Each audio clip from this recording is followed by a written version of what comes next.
Hello friends, मैं हूं राहुल कुमार। आज के इस वीडियो में आपको बताएंगे कि एमटीएस का वर्क प्रोफाइल क्या है। एमटीएस का अगर आपका जॉब लगता है तो आपको क्या क्या काम करना पड़ेगा, एमटीएस का सैलरी कितना है, फैसिलिटीज़ क्या मिलती है, प्रमोशन क्या होता है, डिटेल में आपको बताएंगे। वीडियो अगर इन्फॉर्मेटिव लगेगा अंत तक देखना, तो चैनल को जरूर सब्सक्राइब करना। ठीक है, तो चलो वीडियो स्टार्ट करते हैं। सबसे पहले तो आपको ये दिमाग में रहना चाहिए कि एमटीएस का जॉब 10th लेवल का है। और ये जो एमटीएस के बारे में आपको हम बता रहे हैं, ये एसएससी जो एग्जाम कंडक्ट करवाती है उसके बारे में है, ना कि स्टेट गवर्नमेंट के एमटीएस के बारे में, क्योंकि थोड़ा सा वर्क प्रोफाइल में स्टेट गवर्नमेंट का एमटीएस और एसएससी जो एग्जाम कंडक्ट कराती है उसके एमटीएस में थोड़ा सा फर्क रहता है। ठीक है, इसलिए जो अभी हम बता रही है सेंट्रल गवर्नमेंट का जॉब है।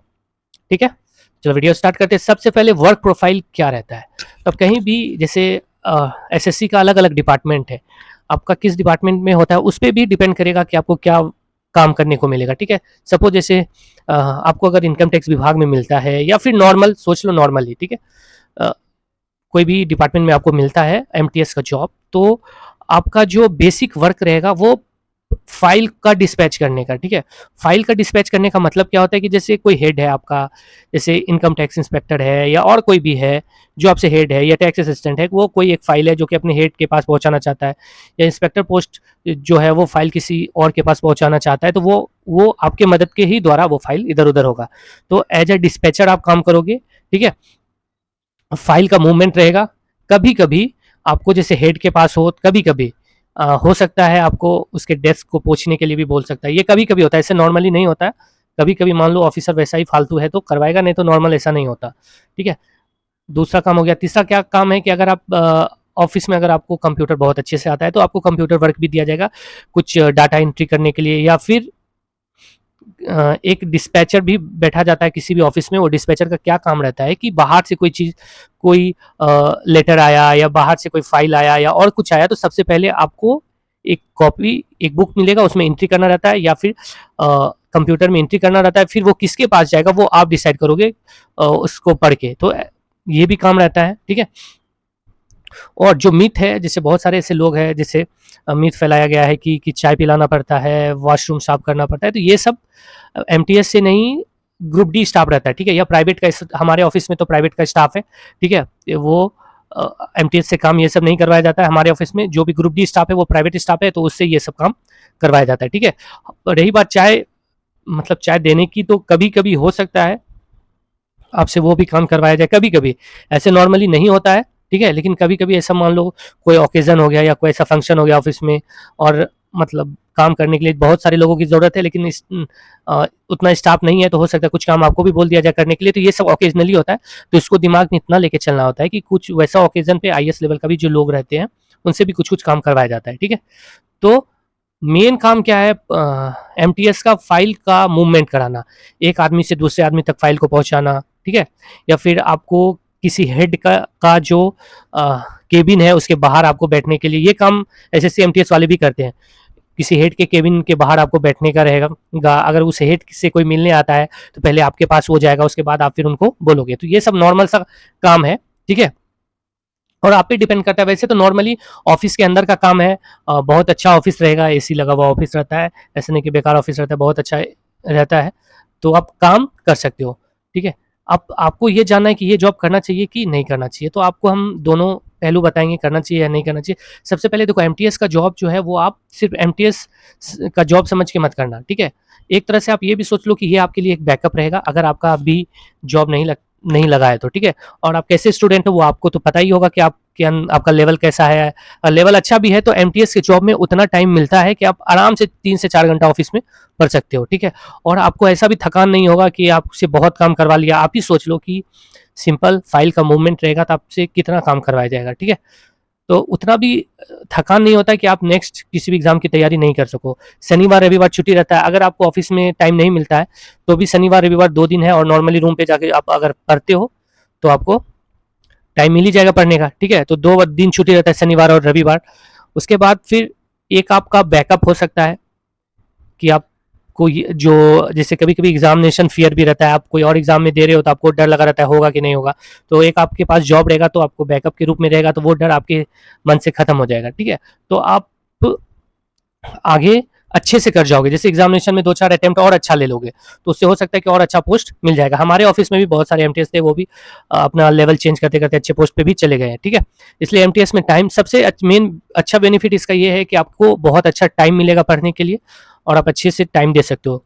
जो भी हम बोल रहे हैं वो एसएससी एमटीएस के बारे में बोल रहे हैं, सेंट्रल लेवल का, ना कि स्टेट गवर्नमेंट के बारे में बोल रहे हैं, ठीक है? स्टेट गवर्नमेंट का जो एमटीएस होता है उसके बारे में नहीं बोल रहे, एसएससी के बारे में। और क्या है कि आपको ऐसा नहीं कि मान लो आप इस जॉब में गए और आपको पढ़ने का मन नहीं किया तो आप कुछ नहीं कर पाओगे, ऐसा नहीं है। डिपार्टमेंटल एग्जाम भी है, 2-3 साल में डिपार्टमेंटल एग्जाम होगा, तुरंत ग्रेड पे चेंज हो जाएगा। 1800 से 18,000 आपका भी बेसिक पे रहेगा, तुरंत 2400 ग्रेड पे वाले में भी जा सकते हो, फिर तुरंत उसके 2-3 साल के बाद 2800 ग्रेड पे में, फिर 4200 में, ऐसे चेंज। डिपार्टमेंटल एग्जाम जो भी एमटीएस का है वो फास्ट है, आप दे के जा सकते हो, आगे बढ़ सकते हो, ठीक है? वो आप में कितना कैपेसिटी वो आप पे डिपेंड करेगा, ये तो है ही। सैलरी अभी लगभग एक्स सिटी में ज्वाइन करोगे 30 से 33,000 रुपया इन हैंड सैलरी आपको मिलेगा, ठीक है? और सैलरी स्लिप कुछ ही दिन में आएगा, कल या परसों आपको सैलरी स्लिप भी दिखा देंगे कि एमटीएस को कितना सैलरी मिलता है। प्रमोशन भी अच्छा है, इसलिए आप ये जॉब कर सकते हो। ये सिर्फ एमटीएस को एमटीएस समझ के मत करना, जॉब सही है। स्टार्टिंग में आपको लगेगा कि लो रैंक का जॉब है, लेकिन 2-3 साल में अगर आप कहीं कुछ नहीं कर सकते हो तो आपको प्रमोशन मिलेगा, तो अच्छी पोस्ट पे जा सकते हो। दूसरा चीज़ और है कि अगर अगर आपका एमटीएस में जॉब होता है तो आपके पास देखो, एक जो डर है कि हम बेरोजगार रहेंगे वो दिमाग से निकल जाएगा, तो आपके पास टाइम है। आप स्लोली भी मान लो किसी भी एसएससी सीजीएल की तैयारी कर रहे हो, या स्लोली भी करके आप आगे तक जा सकते हो। और देखो, बोलने वाला अगर आप मतलब कोई बोलने वाला अगर आपको बोलेगा तो वो निगेटिव ही बोलेगा, ठीक है? बताएगा कि ये नहीं करना चाहिए, वो नहीं करना चाहिए, जबकि खुद उस जॉब के लिए वो लगा रहता है और उसको वो मिलता नहीं है। तो इसलिए आप अपने हिसाब से सोचना, ठीक है, कि आपको ये जॉब, मेरे हिसाब से अगर आपको कुछ साल से तैयारी कर रहे हैं, जॉब नहीं मिल रहा है, तो आपको कर लेना चाहिए, ठीक है? और एज अ बैकअप के रूप में करना चाहिए, और आपको इसमें पढ़ने का बहुत टाइम मिलेगा। और अगर आपका जो आपको ऐसा लगेगा कि आप अच्छा कर सकते हैं और इस जॉब की वजह से आपको पढ़ने का टाइम नहीं मिलता है, तो आप आसानी से जॉब छोड़ सकते हो। जॉब छोड़ने में कोई भी दिक्कत नहीं होता, नॉर्मली एक लेटर आपको लिखना है, लेटर रेजिग्नेशन लेटर लिखोगे, आपको जॉब मिल जाएगा, रिजाइन कर सकते हो। और ऐसा नहीं कि नेक्स्ट कोई जॉब में हम अगर जाएंगे ज्वाइन करने के लिए तो वहाँ दिक्कत होगा, तो कोई दिक्कत नहीं होता है, ठीक है? मेरे हिसाब से ये जॉब तो आपको करना ही चाहिए।